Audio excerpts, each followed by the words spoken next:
I live close by, just north of Kendall Square.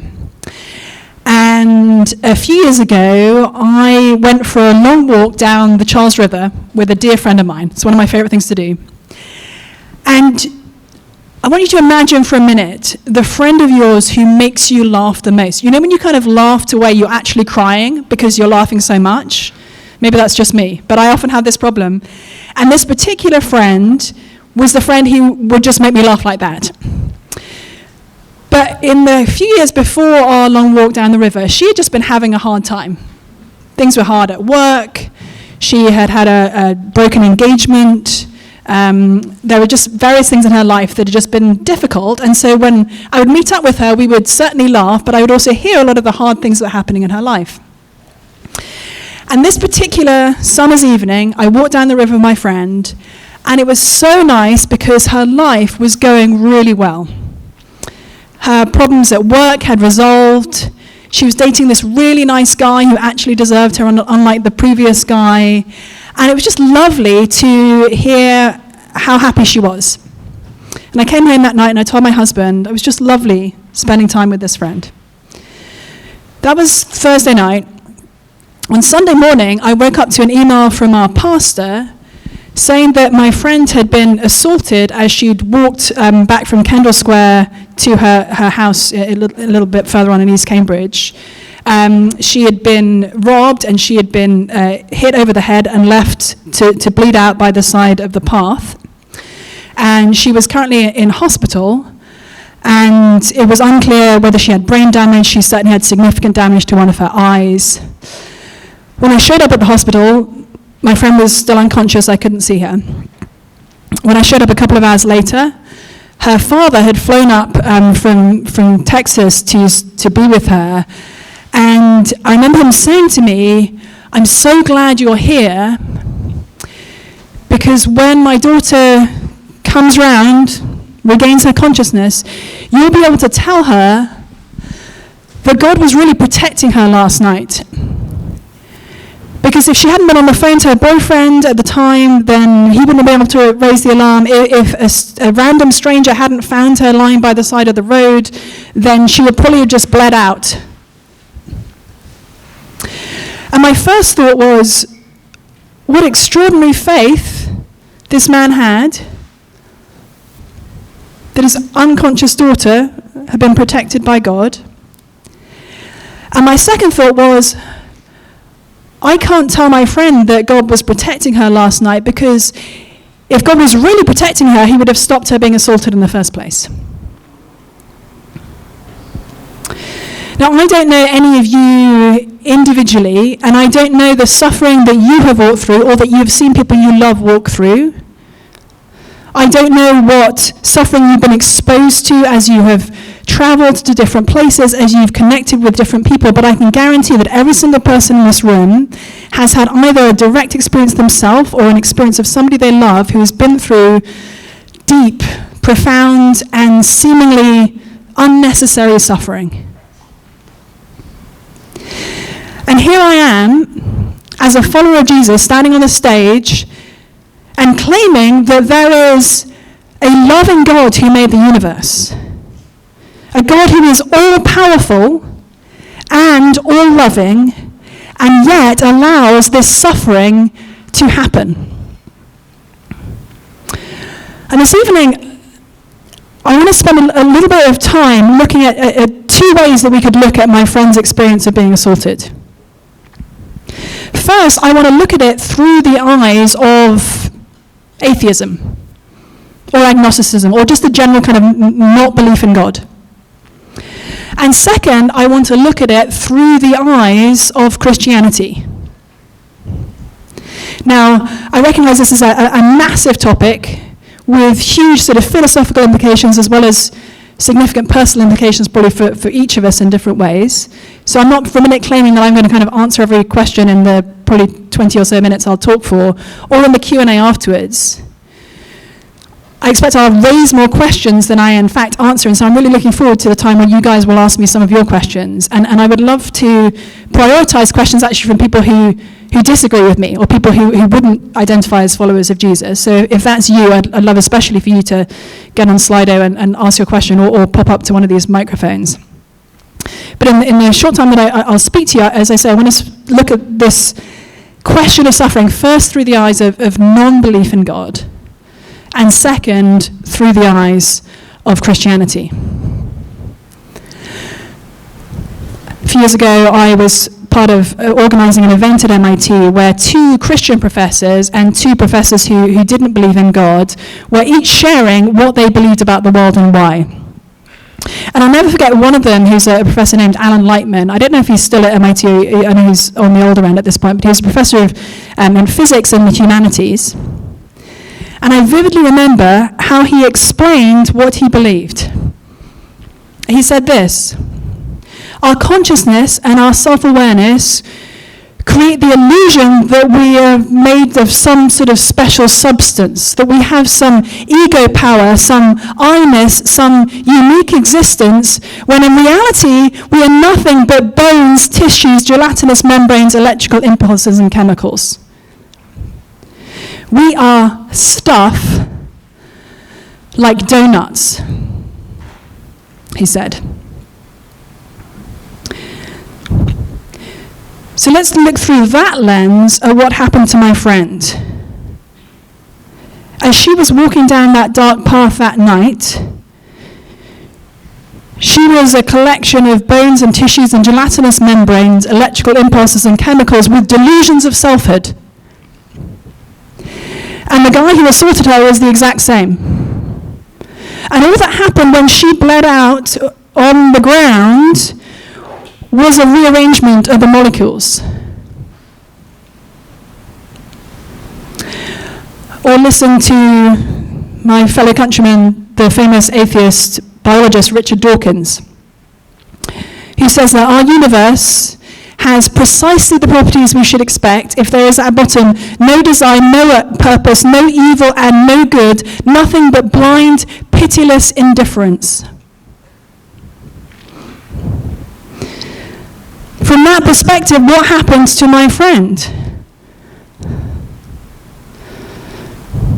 It wasn't evil.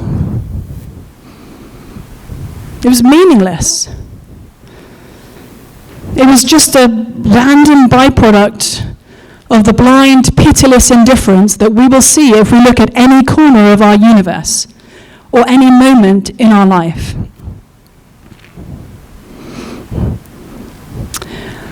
Or think of Israeli historian and philosopher Yuval Noah Harari, whose fascinating book, Sapiens, A Brief History of Humankind, is a sort of global bestseller. Anybody read that book, Sapiens, A Brief History of Humankind? Yeah, a few people.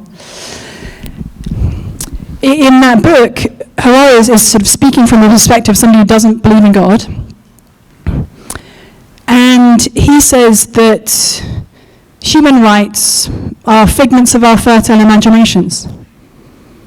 He says Homo sapiens don't have rights, just as chimpanzees, hyenas, and spiders have no natural rights. So let's look at what happened to my friend through that lens. Well, she didn't have the right to not be assaulted by that guy. He might as well have trodden on a spider on that path. I think it's very easy for us in our modern kind of Western world to think that we can remove Christianity from the foundations of our moral beliefs and of our understanding of what a human being even is, and that we can somehow hold on to our deep beliefs about human equality and value. But in reality, we really can't. If we remove the idea that there is a God who made the universe and who made every single person in this room, according to the Bible, in his image, and who has given us a moral law that recognizes all human beings as fundamentally equal, and has called us to love him and love one another as we love ourselves, we remove all of that. It's not like, when you play the game Jenga, you sort of take a little brick from the bottom and you build a higher tower. We can't take those beliefs out and build a higher moral tower without them. It's actually more like putting the pin on a grenade. Everything goes up in the explosion, and we are left as nothing but bones, tissues, gelatinous membranes, electrical impulses, and chemicals. So that's what happened to my friend if we look at it through the lens of a non-theistic perspective. So what happens if we look at what happened to my friend through the lens of Christianity? Now, many Christian philosophers through the last 2,000 years have attempted to give kind of defenses of God in the light of the suffering that we see around us in the world. And there are a number of sort of philosophical directions that we could go with that question. But what I want to do tonight instead is to walk you through a particular story in John's Gospel, one of the 4 biographies of Jesus' life in our New Testament. Because Christianity isn't making a general claim about God. It's not a sort of store-bought version of God that Christianity is talking about. Christianity is claiming that the God who made the universe is also the one who became a human being in the person known as Jesus of Nazareth, who walked this earth 2,000 years ago. So if we want to understand anything of what the Christian claim is when it comes to suffering, I think the best place we can look is at the person of Jesus. And in John's Gospel, in chapter 11, if you're curious to go and read it later this evening, the beginning of that chapter, Jesus gets a message from 2 of his dear friends, Mary and Martha of Bethany. And they're reaching out to Jesus because their brother Lazarus is very sick. You can imagine how they felt, like your brother's really very sick, but great news, they knew the best healer in town. If you read the gospel accounts of Jesus' life, they claim that Jesus went around healing people. And so Mary and Martha send Jesus a message, and the message reads like this: Lord, the one you love is sick. Sort of interesting how they phrase that, isn't it? They don't say, Lord, our brother is sick. They don't say, Lord, Lazarus is sick. They say, Lord, the one you love is sick. And the author of John's Gospel emphasizes to us, in verse 5 of that chapter, that Jesus loved Mary and Martha and Lazarus. And then he says that when he got their message, he didn't come. Now, the first time you read that chapter, you think, well, what? It doesn't make any sense. It would make sense if it said Jesus loved Mary and Martha and Lazarus, and so when he got Mary and Martha's message, he dropped everything and he ran. Or it would make sense if it said, yeah, Jesus didn't really care about Mary and Martha and Lazarus, and so he had other things going on and he just deprioritized. But John tells us that Jesus loved Mary and Martha and Lazarus, and that he deliberately didn't respond to their message right away. In fact, he intentionally waited until Lazarus was dead, and then he came. Now, I'm going to take a pause there, because sometimes when people try to defend the God of the Bible, when it comes to this question of suffering, they say, well, God just can't help it. Like, one way or another, God can't figure out a way for us to not suffer, and so that's why suffering happens. That God is somehow sort of impotent in the face of suffering. I don't think you can draw that conclusion if you open your Bible, including if you look in this chapter. In fact, we know from other gospel accounts that Jesus could heal people at a distance. He could have just said the word, and Lazarus would have been healed. But instead, he intentionally waited until Lazarus was dead, and then he came. Martha comes out first to meet him before he even gets into Bethany. And she says to him, Lord, if you'd been here, my brother would not have died. But even now I know that whatever you ask of God, he will give you. Do you see this woman's faith? Her brother is dead and buried, and she still thinks that maybe Jesus can help her. Jesus responds, your brother will rise again. Now, many Jews of Jesus' day believed that at the end of time, God would raise his faithful people from the dead. And it seems like Martha is one of those who believed this. And she said, yes, Lord, I know that he will rise again at the resurrection on the last day. But you can almost hear her thinking, but what about now, Jesus? What about now? Why won't you help me now? One of the challenges that we must reckon with if we take faith in the God of the Bible seriously is that there will be times in your life when you call out to God and it seems like he's just not answering. If you are somebody who's currently exploring the Christian faith, I don't want you to enter under false pretenses. To say, come and follow Jesus and you'll be happy and healthy and wealthy. In fact, if you come and follow Jesus, there will be times in your life where you're crying out to God and it feels like he's just not answering. It's like Jesus not coming. I remember a particular time in my life a few years ago, I was going through a really painful sort of breakdown in a relationship that was very precious to me. And my husband saw me cry more in the course of a month than he'd seen me cry in the course of the previous 10 years he'd known me. I'm English, so I don't cry very much. It's sort of part of our native disposition. And I remember one day he came home and I was sort of sitting on the couch and crying. And as a good Christian husband, he opened the Bible and he started reading to me. And he read from one of the Psalms in the Bible, one of sort of poems to God that we find in the middle of the Bible. And the psalm went like this: I lift my eyes up to the hills. Where does my help come from? My help comes from the Lord, the maker of heaven and earth. And I just cried more. And I said to him, I feel like I'm crying out to the Lord and he is not helping me. That's where Martha is in this moment. And then Jesus looks into the eyes of this grieving woman, and he says some of the most remarkable, extraordinary, outrageous words that have ever been spoken on this planet. He says, I am the resurrection and the life. Anyone who believes in me, even though who dies will live, and whoever lives and believes in me will never die. Do you believe this?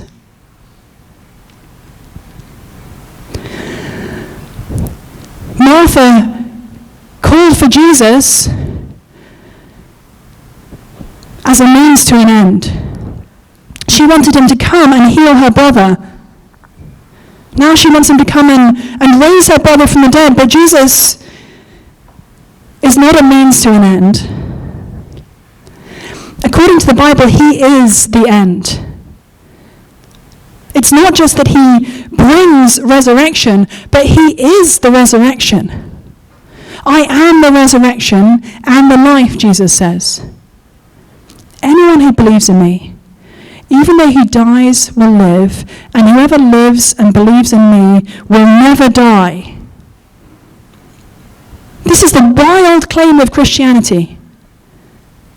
That actually all of human history revolves around this first century Jewish man who died on a cross, taking the punishment for your sin and for mine, so that if we trust in him, we could live forever in resurrection life with him. This is a wild and outrageous claim. And that's the claim that Jesus was making as he looked into Martha's eyes, that he is the resurrection and the life. Then her sister Mary came and fell down at Jesus' feet, and she asked the same question, said the same words that her sister Martha had just said. Lord, if you'd been here, my brother would not have died. And you can feel that reproach in her heart.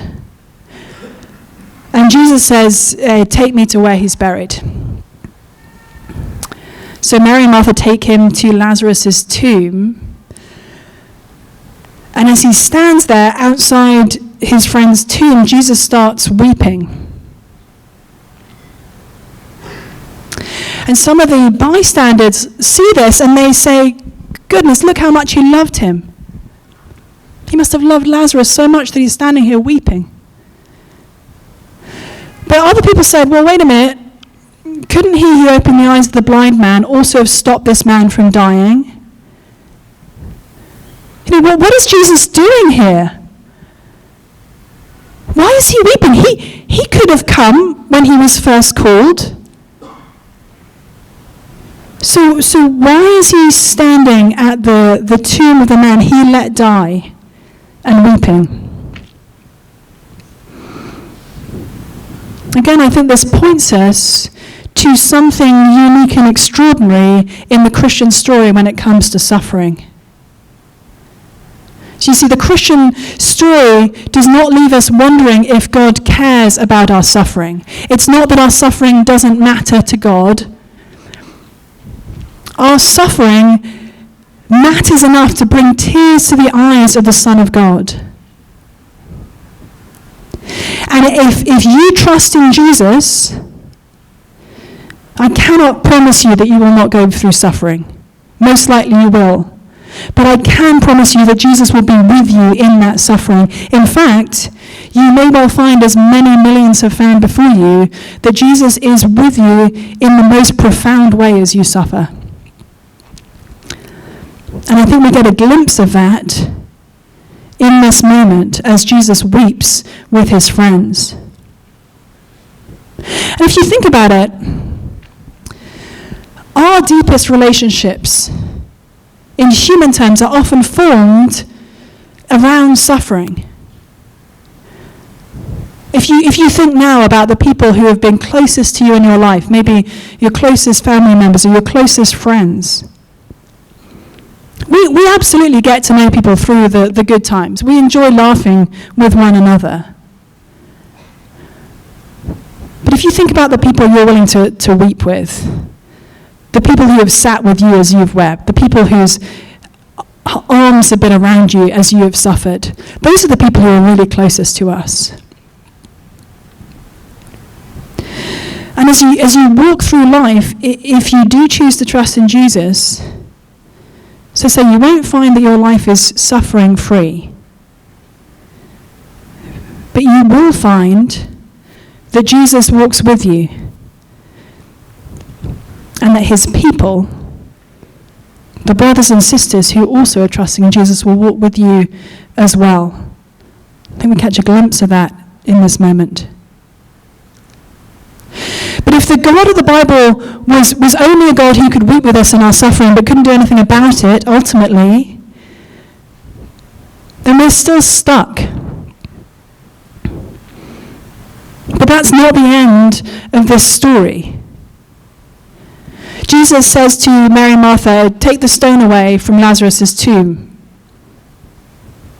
And Martha says, Lord, at this point, there's going to be an odor. Lazarus is dead and buried and decomposing. Jesus says, take the stone away. And then he cries out in a loud voice, Lazarus, come out. And John tells us that the man who was dead came out with his grave clothes still wrapped around him.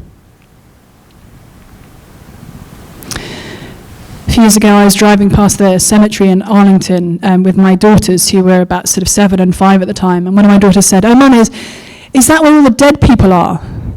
I said, yeah. She said, ew. I said, don't be too superior. That'll be you one day. But I said, if you trusted in Jesus, then one day, most likely after you are long dead and buried, Jesus will call to you, Miranda, come out. Eliza, come out. And you will walk out of your grave into resurrection life with him. Now, my guess is there are some of us sitting here thinking, do you know what, this is pure make-believe. Like, this is a fairy story. You're asking me to believe that this guy who died 2,000 years ago was somehow the God of all the universe in human form, and that one day he's going to call me out of my grave, like, I know you studied English literature, but you clearly just have lost the barrier between fact and fiction, right? Like, come on, there are some people in this room who think I'm crazy right now, right?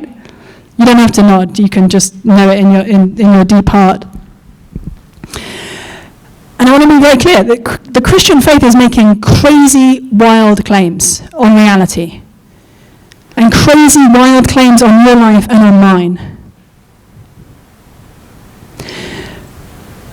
But it's not like we're choosing between Christianity and a perfectly coherent secular worldview that does all the work that Christianity does without having to believe in crazy stuff like people rising from the dead. What we're actually choosing between is Christianity and nothingness. Now, it can be hard for us to recognize that, because if I were to survey this room and ask you some basic questions about what you believe, I'm pretty sure that regardless of how you would identify religiously, whether you'd say you're Christian, Jewish, Muslim, atheist, agnostic, nothing in particular, Hindu, Buddhist, you name it, my guess is if I said to you, hey, do you believe that all human beings are fundamentally morally equal? My guess is you say, yeah, I do. If I said, do you believe that it's wrong for the strong and the rich and the powerful to trample on the weak and the poor and the marginalized? My guess is you'd say, yeah, like, of course. My guess is if I said, hey, do you believe that men and women are fundamentally equal in value? You'd say, yeah, what kind of weirdo do you think I am? We think these are just basic moral common sense. You don't need any particular religion to undergird beliefs like that. But actually, if you look at the history of thought, and if you look at the leading philosophical thinkers today, you'll find that we really do need Christianity to undergird those things. I mentioned Sapiens by Yuval Noah Harari. At one point in that book, he quotes the Declaration of Independence. We hold these truths to be self-evident that all men are created equal. And Harari says, well, the Americans got the idea of human equality from Christianity, but if we no longer believe in a God who gave us souls and all that jazz, like, what does it even mean to say that human beings are equal? As I mentioned, he says, human rights are figments of our fertile imaginations. We lose far more when we let go of this very specific, very weird, very outrageous set of beliefs that Christianity is. We lose far more than we realize. And I want to suggest to you tonight that we don't have to lose that. There may be folks in this room, I was talking with a couple of people earlier, who were saying, do you know what? Christianity is a lovely story. And a piece of me wishes that I could believe it. But there are all sorts of reasons why I can't. Perhaps science could be one of them for some folks in this room. Again, I'd encourage you to look at the history of science and to see how actually what we now call science was developed by Christians precisely because of their belief in the creator God of the Bible. We can talk more about that in Q&A if you like. Or there might be others thinking, do you know what? Christianity sounds lovely, but actually there are so many different religious truth claims being made out there in the world. Like, how can you possibly say that there's only one true religion? Isn't that arrogant? Actually, if we take seriously the different truth claims made by different religions, we will find that we have to choose. That it is not, in fact, respectful of any different religious tradition to say, well, they're all really saying the same thing, because they're just not. So I'd encourage you, if that's where you are, I'd encourage you to sort of look seriously at the different truth claims being made. And to pursue that with, you might be using some different tools than you would use for science, and that's appropriate. But that you would keep that same mindset of, like, I'm actually looking for the truth here. I'm not just looking for my preferences or my biases. I actually want to sort of seriously evaluate these different claims on reality and look for the truth. And if you right now are somebody who is walking through significant suffering, I would want to invite you to consider whether there might be hope to be found in the face of that suffering. And whether that hope might be found in this first century Jewish man known as Jesus of Nazareth. Because in reality, if Jesus' wild claims about himself are not true, then whether we die tomorrow, or next week, or next month, or next year, or in 50 years' time, whether we develop some virulent form of cancer tomorrow, whether we get assaulted in the street and left to bleed out, none of it matters. We're nothing but bones, tissues, gelatinous membranes, electrical impulses, and chemicals. I want to tell you the happy ending to my friend's story just before we transition to Q&A. So my friend did lose the sight in one of her eyes, and she is sort of permanently impaired on one side. Delightfully, her boyfriend proposed to her a couple of months after her assault. But the thing I most want you to know is this. When the young man who had assaulted her was arrested and charged with the assault, she wrote a letter to the judge asking for him to have the most lenient sentence possible. And she wanted him to know that she had forgiven him. There was one reason for that. Because she is a follower of Jesus, and she knows that she has been eternally and forever forgiven for her sin because of Jesus' extraordinary sacrificial death in her place. She was able to extend that forgiveness to the man who robbed her of the eyesight in one of her eyes. Again, I'm sure I've raised many more questions than I've answered, so I would love to hear what your questions are now. As a reminder, I think you're welcome to just pop up to one of the microphones. You're also, I hope you've been putting in some questions on Slido as we've gone along, and I'll do my best to say something useful in response. Yeah, so thank you.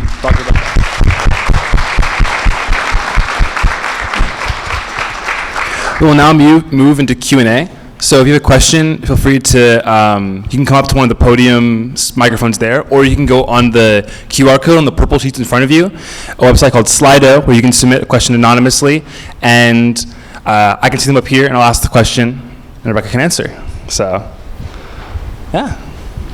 Would anyone like to ask a live question? Or a dead question, I'll take either.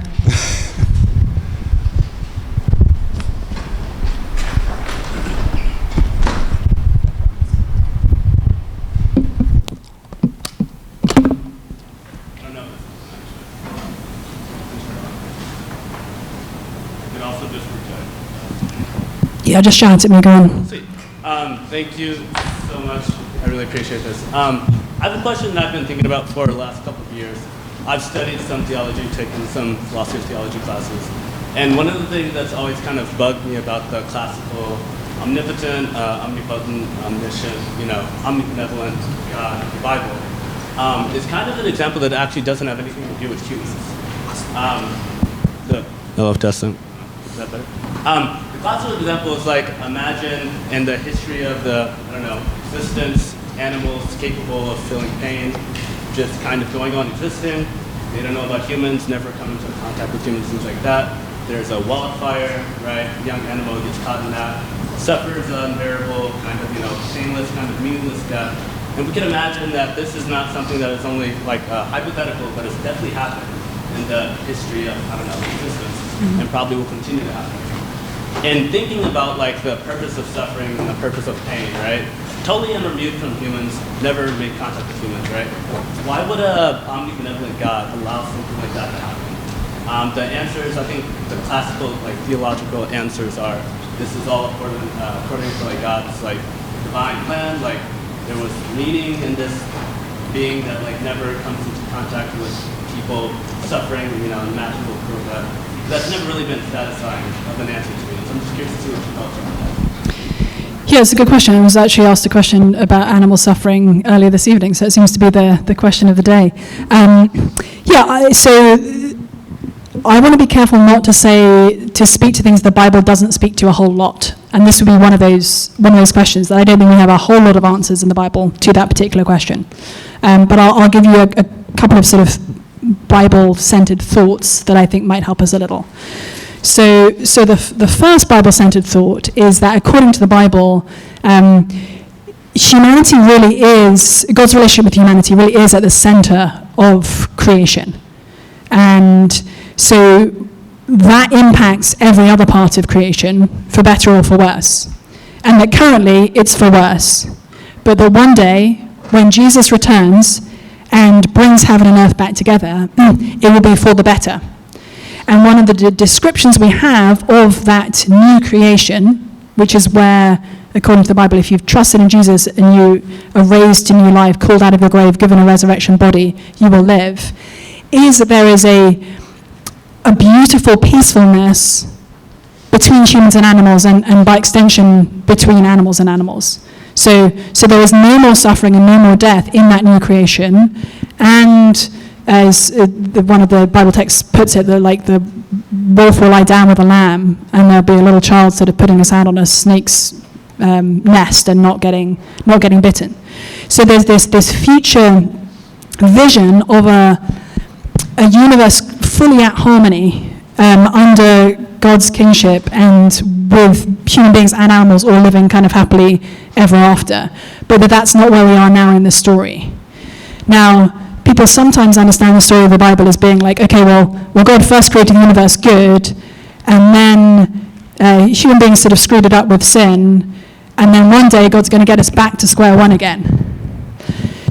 Actually, the story of the Bible is a story of going from an original good to an ultimate much better. So, again, that probably doesn't answer the question of animal suffering, and certainly that's sort of, as far as we can see, independent of humanity. But I think it does help us to see that the ultimate good that God is bringing about is going to be one that actually also includes the peaceful good to animals as well as humans.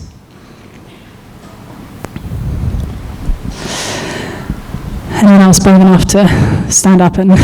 Thank you, yes, fantastic. See if the microphone even works. Hello. Oh yeah, look at that. Thank you so much for taking the time today. I just want to preface that I am an atheist exploring religion, so Thanks I thought for this coming. talk was really, really insightful. On campus, I'm friends with a lot of Christian friends, and so I spend a lot of time learning more about religion.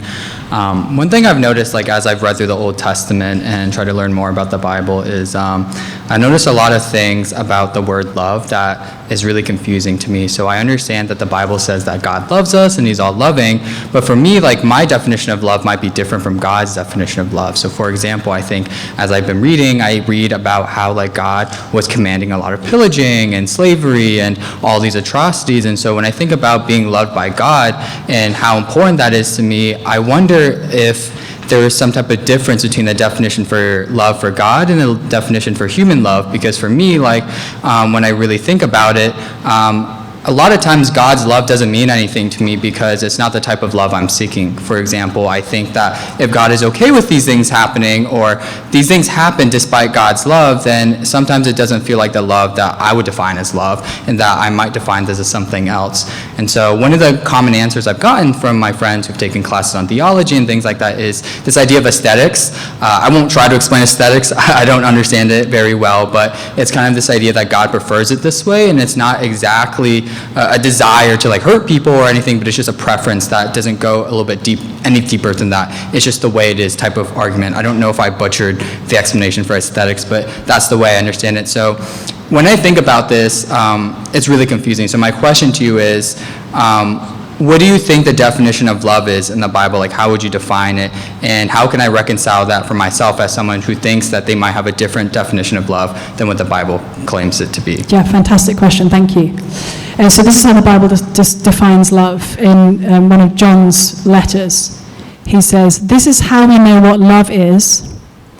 Jesus Christ laid down his life for us, and so we ought also to lay down our lives for the brothers."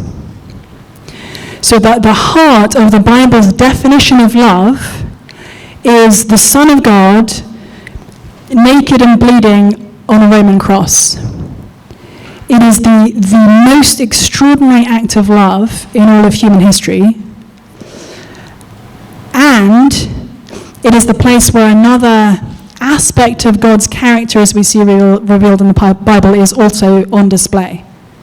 So it is absolutely true and right to say that the God of the Bible is a God of love. And in fact, again, in one of John's letters, he says that God is love. So at the heart, at the sort of nuclear core of God is love. And also, we see in the Bible from the beginning to the end, a God who cares deeply about justice and a God who is willing to bring judgment. And so what we see on the cross is this wild reconciling of God's judgment with his love. I'm sure your Christian friends, well, I hope your Christian friends have pointed you to this, because actually, and really I should have said more about the cross in a talk on suffering, so forgive me for not having done. At the very center of the Christian story is this man who is supposedly the one who is in fact the God revealed through the Old Testament, who came on purpose to die for us. Now, if you think about the person who loves you most in your life, maybe it's your mum, or maybe it's your sister, or your dad, or whoever, it's possible that they would die for you, but I hope that you've not had the experience of them needing to die for you. And the reason that they're willing to die for you is because you actually have a mutual kind of love relationship with them. But according to the Bible, Jesus came to die for you and for me when we didn't have a love relationship with him at all. We're actually his enemies. We were people who had rebelled against God and didn't deserve the rescue that Jesus came to give. And yet Jesus, in his extraordinary love, chose to come and offer himself as a sacrifice for us. So if we think about, what does the Bible say about the definition of love? The answer is the cross. And we need to spend more time to sort of go through the different Old Testament passages that you were referencing there appropriately. One of the things we see in the Old Testament is God actually enacting his judgment in very specific ways, in sort of sometimes sending his people against an enemy nation as an act of judgment on that enemy nation, and sometimes sending an enemy nation against his people as an act of judgment on his people for their sin. It's very clear in the New Testament that this is not a mandate for us to go and attack our enemies. In fact, Jesus says that we must love our enemies, and he models that in his own life and death. But so we need to look at the Old Testament through the lens of the cross to understand how God's judgment and his love are now coming together in the person of Jesus. Thank you for that question. I'm sorry I didn't have a more aesthetic answer.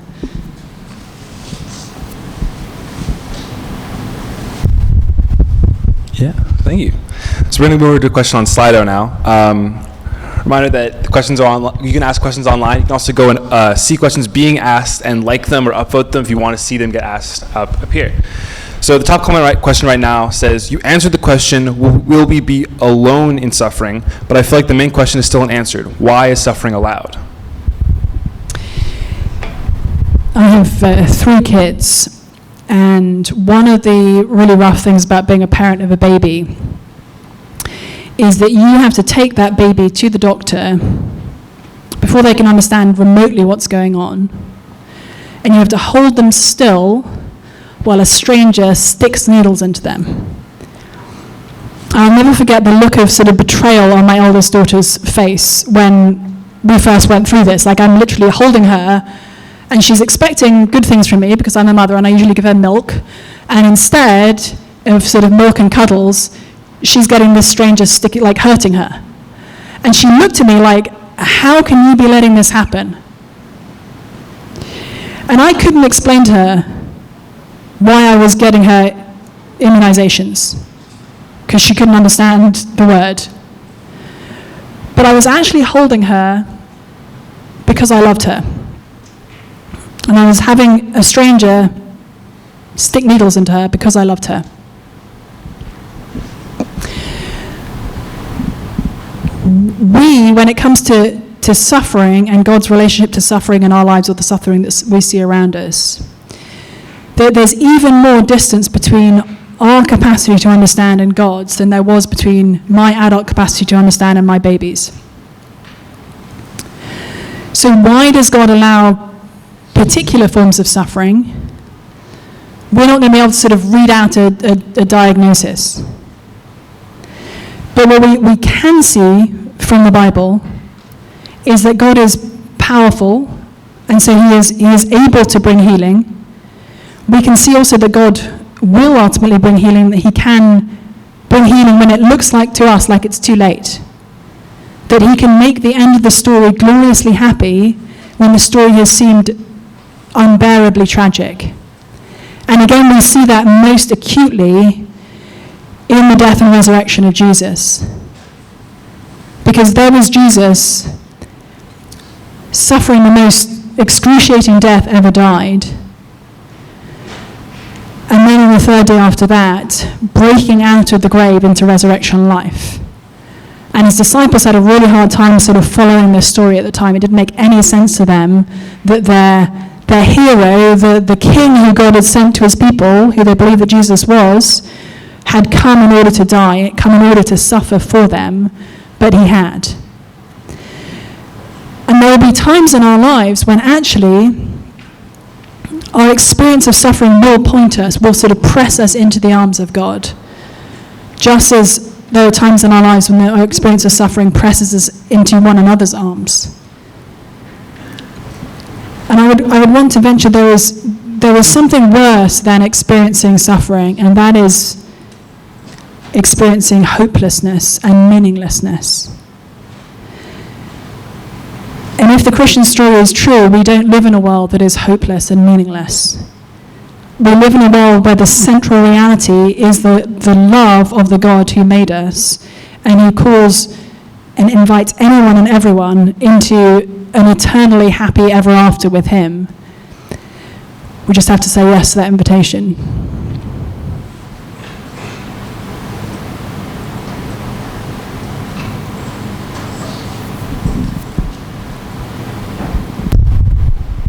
Another question we have on the Slido asks, how can a loving God set up a system where finite mistakes mean infinite punishment in hell, which the New Testament describes as eternal suffering?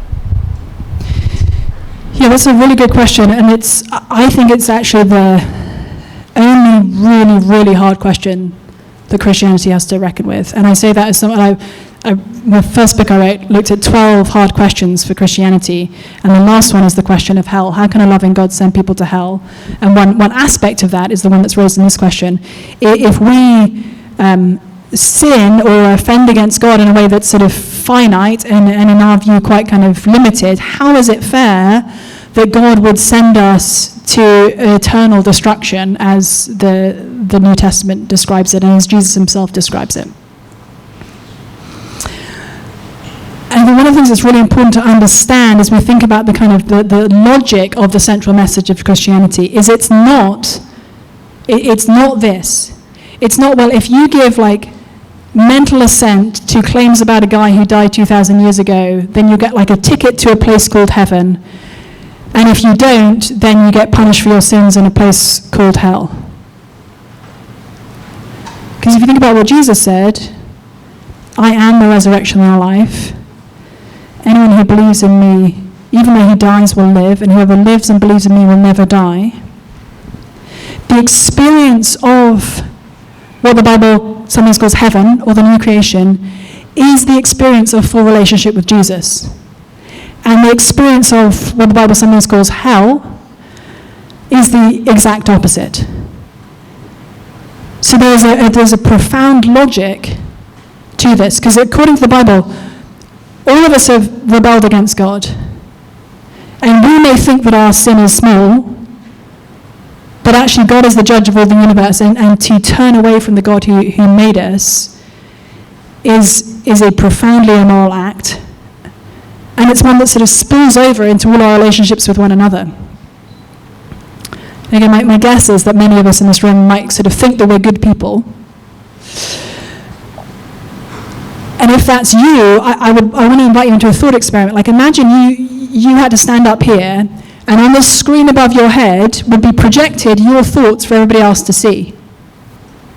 Now, if I asked for volunteers to come and do that, I'm pretty sure none of you would take me up on it.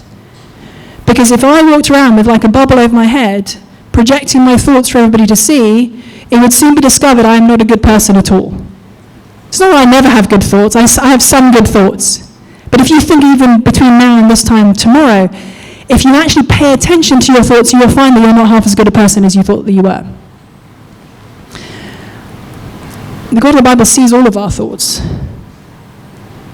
He's the one person in a position to judge us for our sin and to evaluate our hearts justly. He's also the one who loved you and me enough to come and die for us. And if Jesus is who he claims to be, even just in John's Gospel, then we'll find that actually the choice to be with Jesus is the choice to have all the good things. So Jesus, for example, he says he is the resurrection and the life. So if that is true, then to be without Jesus is to be eternally dead. Jesus says he is the light of the world. If that is true, then to be without Jesus is to be everlastingly in the darkness. Jesus says he is the bread of life. If that is true, then to be without Jesus is to be starving. It's from a culture where bread was the staple food.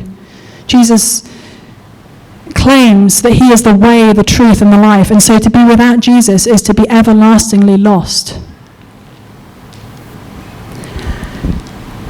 So if we reflect on that, we'll recognize that actually the God who made us is the one who has the right to judge us, and the salvation that he has offered us, completely free of charge, to anyone and everyone, regardless of what you've done. Jesus' invitation is that he will take your sin upon himself. We can't then stand over here saying, well, that doesn't sound very fair to me. We best be running to Jesus and throwing ourselves on his mercy, saying, yes, yes, yes, please give me that gift, and I want to live with you forever. Which is, according to the Bible, the very definition of heaven.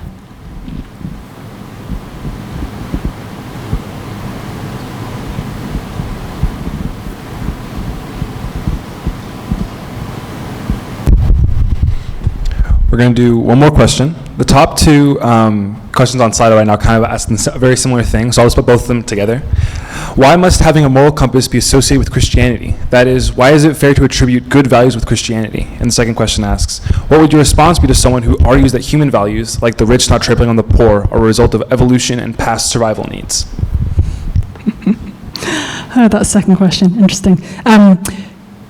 So there's a British historian called Tom Holland. So historian Tom Holland, not Spider-Man Tom Holland. I want you to set Spider-Man aside in your brains right now. He is an agnostic. And he wrote a really fat and interesting book called Dominion, How the Christian Revolution Remade the World.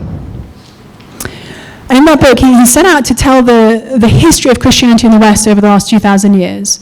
And as he went about researching for that book, came to the conclusion that his moral beliefs that he held as an agnostic were specifically Christian beliefs, as I've mentioned.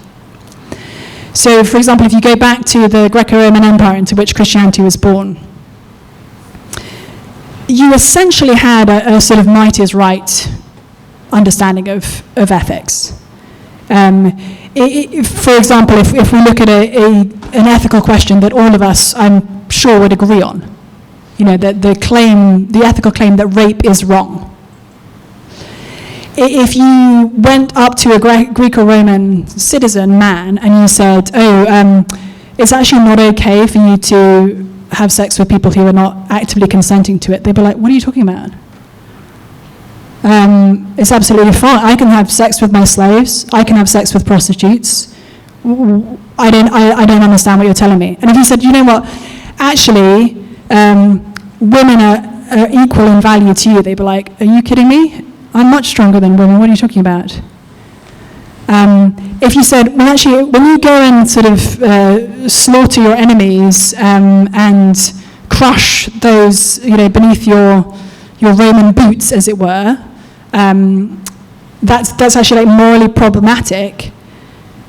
Your Greek and Roman dude would have said, no, it's not. That's a great day at the office.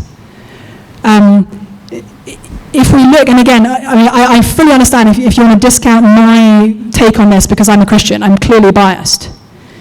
But Tom Holland isn't a Christian, and this is what he says. Yuval Harari is not a Christian, and this is what he says sort of from the other angle. So if we look at the beliefs that we hold to be most dear, we will find they've come to us from Christianity in particular. So I'd encourage you to read one of those books and to reflect for yourself. The question about, well, couldn't this just arise from our evolutionary past? Steven Pinker, who I believe is at Harvard rather than MIT, so we can discount what he says as well. But he's coming from an atheist perspective. And he points out that, from evolution, kind of at best, you can come up with an ethic of sacrificing yourself for your nearest sort of biological relations. And he says, like, if that's what we have, then actually the Nazis had a really virtuous ideology. We're going to really struggle to derive the idea that all human beings, regardless of where they come from, regardless of their racial or ethnic background, regardless of whether they're male or female, regardless of whether they're rich or poor, regardless of whether they're healthy or disabled, regardless of whether they're strong or weak, the idea that everyone is equal in value, that is actually a Christian belief that's been sort of repackaged for us in some secular terms, but that's where it's come from, and when we pull it away, we will find those beliefs eroding. And we'll start to be sort of evaluating people on the basis of their capacities rather than on the fact that they're a human like us.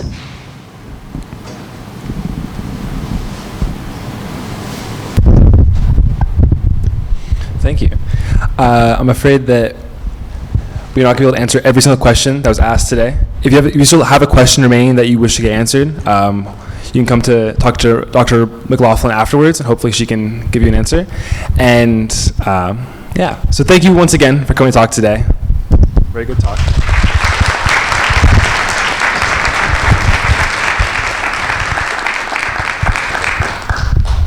So we